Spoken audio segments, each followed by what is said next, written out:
మహాగణాధిపతయే నమః. సదాశివసమారంభాం శంకరాచార్యమధ్యమాం అస్మదాచార్యపర్యంతాం వందే గురుపరంపరాం. శ్రీమాత్రే నమః.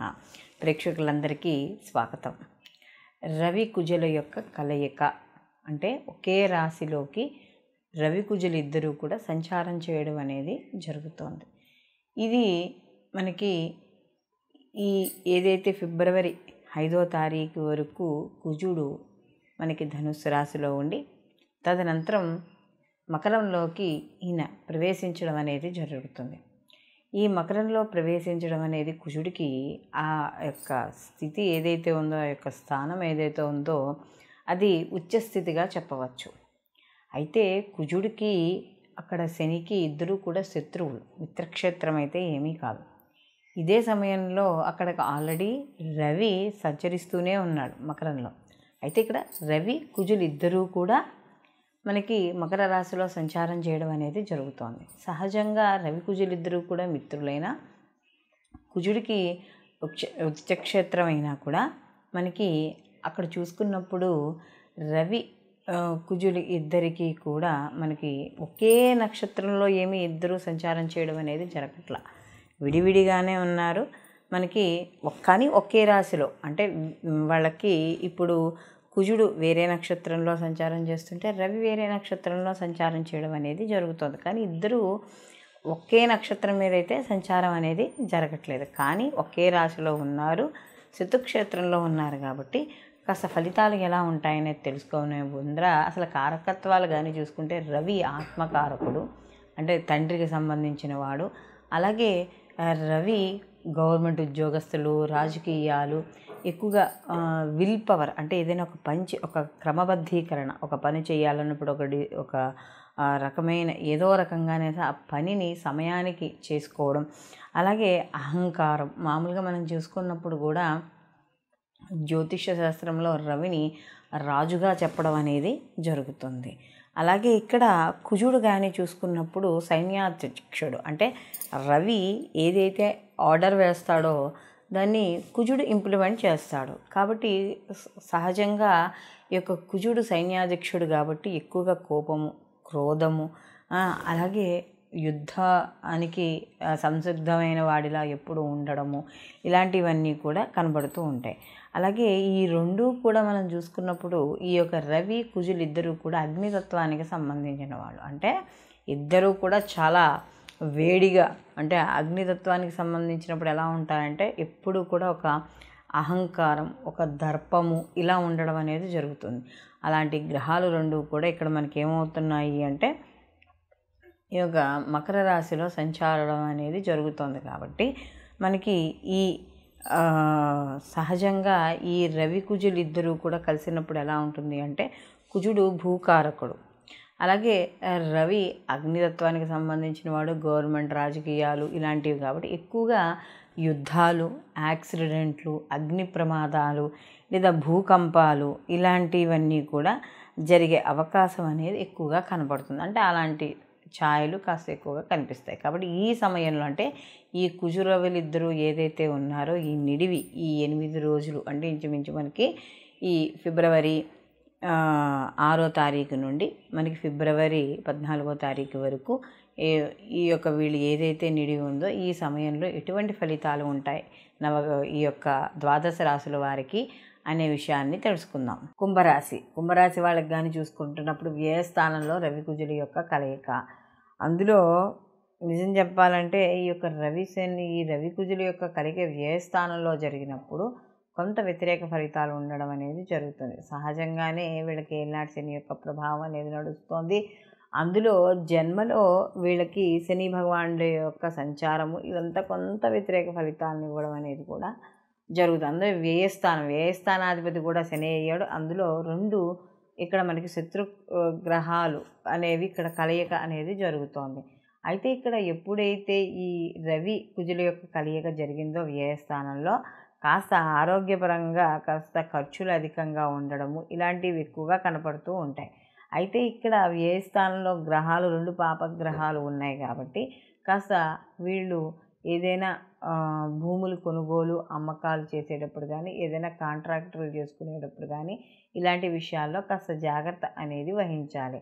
అలాగే ముఖ్యంగా చూసుకున్నప్పుడు వీళ్ళకి ఆరోగ్య విషయాల్లో కూడా మధ్య మధ్యలో కాస్త జాగ్రత్త అనేది వహిస్తూ ఉండాలి. ఎందుకంటే వీళ్ళకి కానీ చూసుకున్నప్పుడు ఈ కుంభరాశి వాళ్ళకి దశమాధిపతి అయిన యొక్క కుజుడు కాబట్టి ఈయన రాజ్యాధిపతి కూడా అవుతాడు. అంటే వృత్తి ఉద్యోగ విషయాల్లో కూడా కాస్త జాగ్రత్త అనేది మాత్రం తప్పకుండా వ్యవహరించుకోవాలి. ప్రయాణాలు అధికంగా చేయడం అనేది జరుగుతుంది.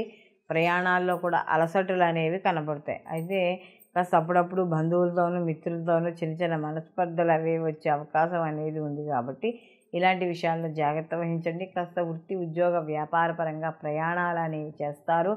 అలాగే వీళ్ళకి ముఖ్యంగా చూసుకున్నప్పుడు ఎక్కువగా వీళ్ళకి ధనపరంగా కూడా ఎక్కువగా నష్టమో లేకపోతే ఖర్చు అంటే ఎక్కువగా ఉండడం అనేది ఈ కుంభరాశి వాళ్ళకి జరుగుతుంది. అందులోనూ వీళ్ళకి ఏనాటిని యొక్క ప్రభావం కూడా అధికంగా ఉంది. కాబట్టి ఇలాంటి విషయాల్లో కూడా వీళ్ళకి కాస్త ఆచితూచి అంటే ఏదైనా ఒక వ్యవహారం ఏదైనా ఒక పని ఏదైనా కొత్త పని చేపట్టేటప్పుడు కానీ ఇలాంటి విషయాల్లో కాస్త జాగ్రత్త వహించండి. అలాగే ఆర్థికపరమైన విషయాల్లో కూడా వీళ్ళకి సామాన్యంగా ఉండడం అనేది జరుగుతోంది. కాబట్టి ఇలాంటి కుంభరాశి వాళ్ళు మరిన్ని మంచి ఫలితాలు పొందడానికి వీళ్ళు ప్రతి నిత్యము కూడా సుబ్రహ్మణ్య ఆరాధన చేసుకుంటూ ఉండడం, అలాగే ఇక్కడ దీనితో పాటుగా సూర్యభగవానుడికి ఆదిత్య హృదయ పారాయణ చేసుకోవడం, ఈ ఏదైతే సమయం ఈ నిడివి సమయం ఏదైతే ఉందో ఆ సమయంలో కాస్త ఆ సమయంలో వచ్చే ఆదివారం రోజు కాస్త పరమాన్నాన్ని బెల్లపరమాన్నాన్ని చేసి కాస్త గుళ్ళో ప్రసాదంగానైనా పంచిపెట్టడం లేదా ఇంట్లో మీరైనా చేసుకుని ప్రసాదంగానైనా స్వీకరించుకొని తినడం అనేది జరగాలి. ఈ రవి కుజుల యొక్క కలయిక కానీ చూసుకున్నప్పుడు మనం మొదట్లోనే చెప్పుకున్నాం. ఈ రవి ఆత్మకారకుడు, కుజుడు వచ్చేటప్పటికి మనకి సంజ్ఞాదక్షుడు అని. సహజంగా ఈ సమయంలో జరిగే ప్రకృతి వైపరీత్యాలు కొన్ని జరుగుతూ ఉంటాయి. అలాగే సహజంగా మానవ తప్పిదాలతో జరిగే ఇబ్బందులు, పొరపాట్లు కూడా జరుగుతూ ఉంటాయి, అందులో శత్రుక్షేత్రంలో కాబట్టి. అయితే ఇవి గోచార ఫలితాలుగా మనం తీసుకోవడం అనేది జరుగుతుంది. అంటే మనకి ఈ గ్రహాల ప్రస్తుతం ఏవైతే గ్రహాలు ఉన్నాయో ఆ గ్రహాల యొక్క స్థితిని బట్టి మనం చెప్పుకునే ఫలితాలు గోచార ఫలితాలు. ఇలాంటి గోచార ఫలితాల్లో మనకి మంచి చెడు రెండూ ఉంటాయి. అంటే కొన్ని రాసుల వాళ్ళకి శుభ ఫలితాన్ని, కొన్ని రాసుల వాళ్ళకి ఆ గ్రహాల యొక్క స్థితిని బట్టి అశుభ ఫలితాలని ఉండడం అనేది జరుగుతుంది. అయితే ఇక్కడ మనకి ఈ గోచార ఫలితాలతో పాటుగా జన్మ జాతక ఫలితాలు కూడా తప్పకుండా పరిశీలనలోకి తీసుకోవాలి అని చెప్పడం అనేది జరుగుతుంది. ఎందుకంటే మనకి ఈ గోచార ఫలితాలు కేవలం మనకి ఏదైనా కొంతవరకు సూచన ఇవ్వడం అనేది జరుగుతుంది. అంటే ఈ సమయంలో ఈ పని చెయ్యి, ఈ సమయంలో ఈ పని చెయ్యొద్దు, దీనివల్ల నష్టం జరుగుతుంది, దీనివల్ల లాభం జరుగుతుంది అని గోచార ఫలితాలు కానీ జన్మజాతక ఫలితాలు కానీ చెప్పేది ఒకటే.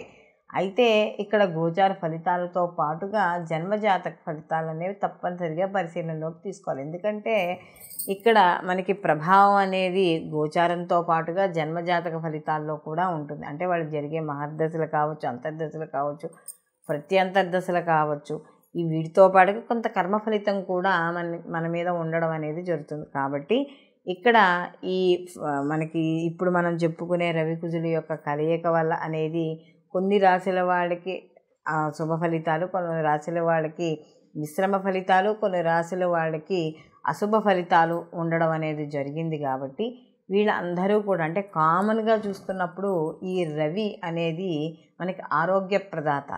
అలాగే మనకి ఈ యొక్క గవర్నమెంట్ ఉద్యోగాలు కావచ్చు, రాజకీయ నాయకులు కావచ్చు, ఏదైనా సరే ముఖ్యంగా మెయిన్ కాన్సెప్ట్ తీసుకున్నప్పుడు ఆరోగ్యకారకుడు. అలాగే కుజుడు కూడా కొంత తన యొక్క ఏదైతే ఈ యొక్క యుద్ధ రంగానికి దానికి సంబంధించిన వాడు, దానికి సంబంధించిన వాడు. కాబట్టి ఇలాంటి గ్రహాలు ఈ రెండు గ్రహాల యొక్క కలయిక వల్ల కూడా కొంత చిన్న చిన్న ఇబ్బందులు అనేవి ఏర్పడతాయి. అంటే ఈ ఏదైతే కుజుడికి సంబంధించిన భూముల్లో వ్యాపారాలు కానీ ఇలాంటివి చేసే వాళ్ళందరికీ కూడా కొంత కలిసి రావడం, అంటే ఉచ్చస్థితే కదా, కొద్దిగా కలిసి రావడం అనేది జరుగుతుంది. కాబట్టి మనము ఈ గోచార ఫలితాలతో పాటు జన్మజాతక ఫలితాలు కూడా అందుకనే పూర్తిగా ఎప్పుడైతే తెలుస్తాయో దాన్ని బట్టి మనకి శుభ ఫలితాలు అంటే ఆ వ్యక్తి జాతకస్తుడు ఎవరైతే ఉన్నాడో ఆ జాతకస్తుడు ఆ సంపూర్ణ ఫలితాన్ని పొందడం, అందులోనూ ఇండివిజువల్ జాతకం చూపించుకున్నప్పుడు ఏమవుతుంది అంటే ఈ గోచారము మరియు ఈ యొక్క జన్మ జాతకము రెండు క్లబ్ చేసి చూడడం వల్ల జ్యోతిష్యుడు మీకు కరెక్ట్ రెమెడీ చెప్పడం అనేది జరుగుతుంది. అంటే కరెక్ట్గా పరిష్కార మార్గాలు చెప్పడం ద్వారా మీరు ఏవైతే ప్రయత్నాలు చేస్తున్నారో కార్యక్రమాల కోసం అవన్నీ సరియైన సమయానికి మీరు పొందడం అనేది జరుగుతుంది. సర్వేజన సుఖినో భవంతు. లోకా సంస్థ సుఖినో భవంతు.